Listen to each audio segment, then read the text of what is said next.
நம் ஆண்டவர் இயேசு கிறிஸ்துவின் நாமத்தினால் மகிழ்ச்சியும் சமாதானமும் நம் அனைவரோடும் இருப்பதாக.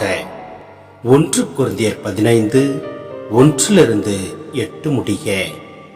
சகோதர சகோதரிகளே, உங்களுக்கு நான் அறிவித்த நற்செய்தியை நினைவுறுத்த விழுகிறேன். அதை நீங்களும் ஏற்றுக்கொண்டீர்கள், அதிலே நிலைத்தும் நிற்கிறீர்கள். நான் உங்களுக்கு அறிவித்த நற்செய்தியை நீங்கள் உறுதியாக பற்றி கொண்டிருந்தால் அதன் வழியாக மீட்படைவீர்கள். இல்லையேல் நீங்கள் கொண்டிருக்கும் நம்பிக்கை பொருளற்றதே.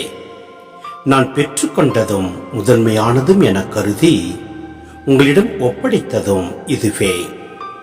மறைநூலில் எழுதியுள்ளவாறு கிறிஸ்து நம் பாவங்களுக்காக இறந்து அடக்கம் செய்யப்பட்டார்.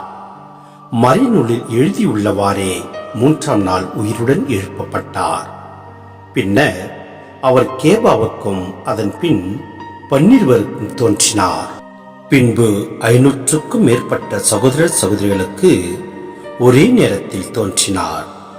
அவர்களும் பலர் இன்னமும் உயிரோடு இருக்கின்றனர், சிலர் இறந்து விட்டனர்.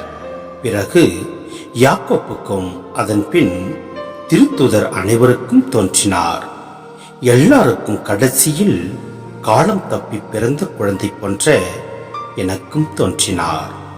சிந்தனை: கொரிந்து நகர கிறிஸ்தவர்களில் சிலர் ஒரு சில கிரேக்க தத்துவ கோட்பாடுகளின் அடிப்படையில் உயிர்த்தெழுதலை இல்லை என்று வாதித்து வந்தனர்.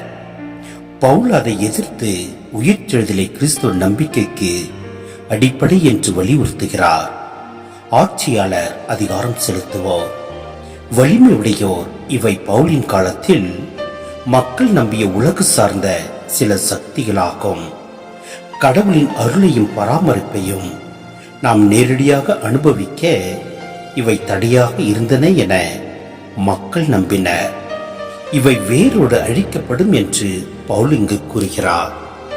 நான் உங்களுக்கு அறிவித்த நற்செய்தியை நீங்கள் உறுதியாக பற்றி கொண்டிருந்தால் அதன் வழியாக மீட்பு அடைவீர்கள். இல்லையேல் நீங்கள் கொண்டிருக்கும் நம்பிக்கை பொருளற்றதே என்று கூறியிருப்பதை நாம் பார்க்கின்றோம். ஆம், நாம் நற்செய்தியை முழுமையாக ஏற்று அதன்படி நாம் வாழ முயல்வோம். எல்லாம் வல்ல இறைவன் நம்மை நிறைவாய் ஆசீர்வதிப்பார். ஆமென்.